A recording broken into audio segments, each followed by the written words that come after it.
Assalamualaikum warahmatullahi wabarakatuh. Alhamdulillahirabbil alamin. Wassalatu wassalamu ala asyrafil anbiya wal mursalin wa ala alihi wa ashabihi ajmain. Amma ba'du. Salawat serta salam tak lupa kita panjatkan kepada suri tauladan kita, Nabi Muhammad sallallahu alaihi wasallam. Hadirin sekalian yang dirahmati Allah, pada kesempatan kali ini saya Zeva, perwakilan dari kelas 8A, akan menyampaikan tentang sebuah kisah, yaitu kisah Nabi Idris alaihissalam di langit keempat. Teman-teman, tahukah kalian bahwa Nabi Idris adalah salah satu nabi yang disebut dalam Al-Quran dan memiliki keutamaan yang luar biasa? Dalam surat Maryam ayat 56 sampai dengan ayat 57, Allah Subhanahu wa taala berfirman, "Dan ceritakanlah Muhammad kisah Idris di dalam kitab Al-Qur'an. Sesungguhnya ia adalah seorang yang sangat mencintai kebenaran dan seorang nabi, dan kami telah mengangkatnya ke tempat yang lebih tinggi." Quran surat Maryam ayat 56 dan ayat 57. 1000 tahun setelah Nabi Adam wafat, bumi terbagi menjadi 4 wilayah besar dan manusia berbicara dalam 72 bahasa. Sungguh luar biasa, anak cucu Nabi Adam telah tersebar ke seluruh penjuru bumi. Pada masa inilah Nabi Idris hidup. Beliau lahir di kota Munaf, Mesir, dan diangkat sebagai nabi sekaligus rasul untuk kaum Bani Qabil. Iblis benar-benar menepati sumpahnya untuk menggoda anak cucu Nabi Adam. Sebagian besar manusia telah lupa kepada ajaran Nabi Adam.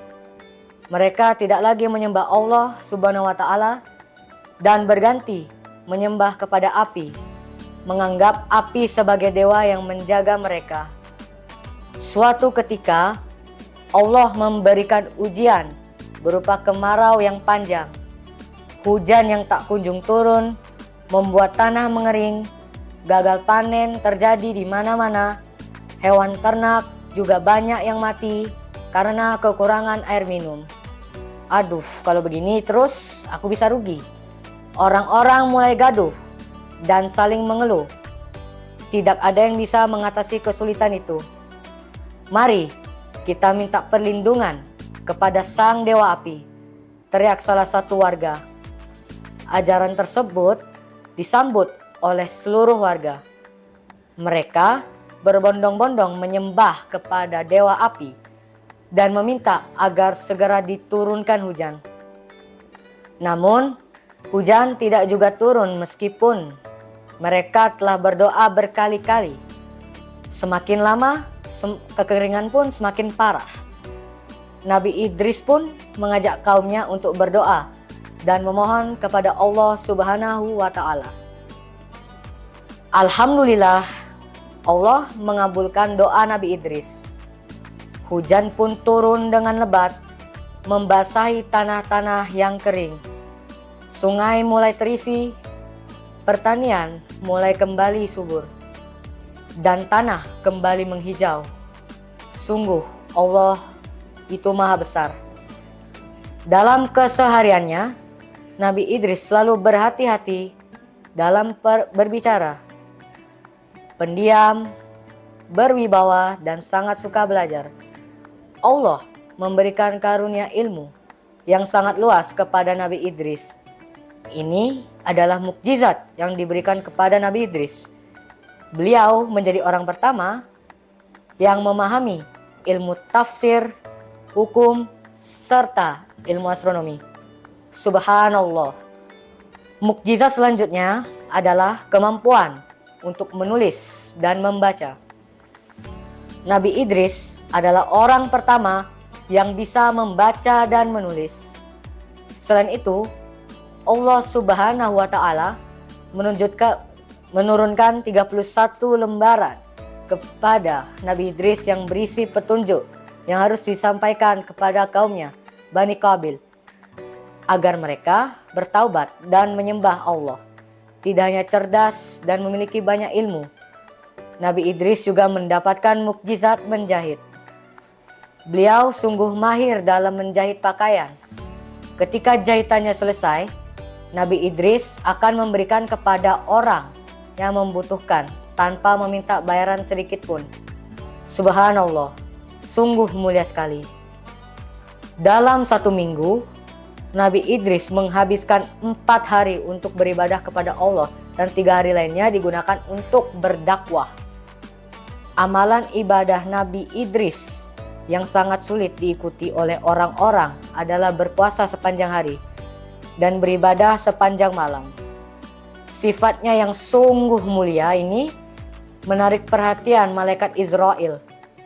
Malaikat Israel berdoa kepada Allah agar diperbolehkan untuk bertemu dengan Nabi Idris. Setelah doanya dikabulkan, malaikat Israel pun dalam wujud manusia dan pergi menemui Nabi Idris. Semakin lama malaikat Israel semakin kagum dengan sifat-sifat mulia Nabi Idris. Hingga suatu ketika Nabi Idris mengetahui bahwa sahabatnya itu adalah malaikat. Nabi Idris menyampaikan keinginannya yang paling dalam kepada malaikat Israel, yaitu merasakan kematian. Nabi Idris meminta kepada malaikat Israel untuk mencabut nyawanya. Sungguh permintaan yang berat. Malaikat Israel tidak bisa mengabulkan permintaan itu begitu saja, karena semua hal yang dilakukannya harus mendapatkan izin dari Allah. Nabi Idris pun memohon kepada Allah untuk mengabulkan keinginannya, dan Allah mengabulkannya. Ketika Nabi Idris sedang terbaring dalam tidurnya, malaikat Israel datang dan mencabut nyawanya Nabi Idris. Melihat Nabi Idris meninggal dunia, malaikat Israel pun memohon kepada Allah untuk menghidupkannya kembali. Subhanallah, Allah menghidupkannya kembali Nabi Idris. Setelah merasakan sakit yang sangat luar biasa ketika nyawanya dicabut, Nabi Idris pun semakin tekun dalam beribadah. Namun rasa ingin tahu dalam diri Nabi Idris sungguh besar. Pada kesempatan lainnya, Nabi Idris memohon kepada malaikat Israel untuk membawanya melihat surga dan neraka, dan Allah mengabulkannya untuk permintaan Nabi Idris.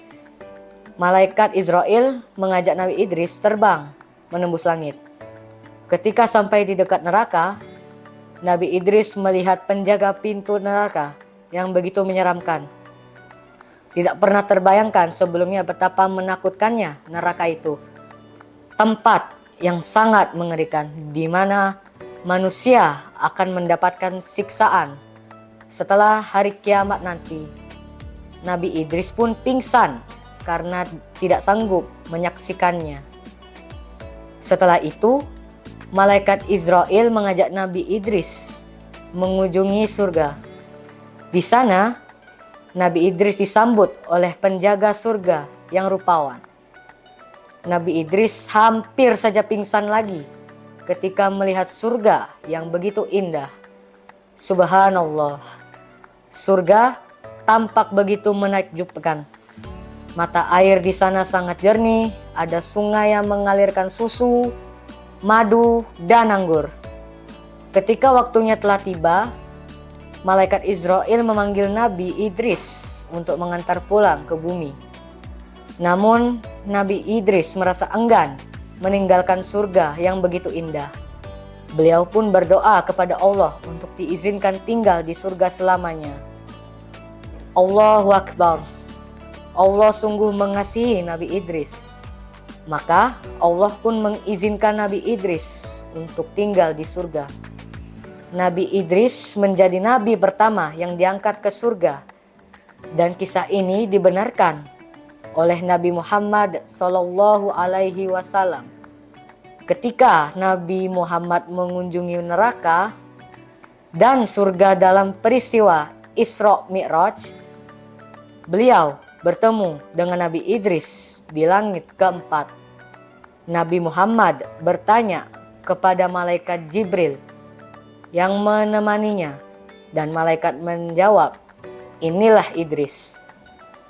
Kisah ini mengajarkan kepada kita bahwa kerja keras, keimanan, ketekunan dalam mencari ilmu akan mengangkat derajat seseorang di sisi Allah. Jika kita ingin mendapatkan kedudukan itu tinggi, maka kita harus berusaha menjadi pribadi yang istiqomah dalam kebaikan, sebagaimana Nabi Idris. Selain itu, kisah ini juga mengingatkan bahwa ilmu dan keterampilan harus digunakan dalam kesejahteraan umat manusia. Semoga kisah ini kita bisa mengambil pelajaran dan mengamalkannya dalam kehidupan sehari-hari. Amin, amin, ya Rabbal Alamin. Wassalamualaikum warahmatullahi wabarakatuh.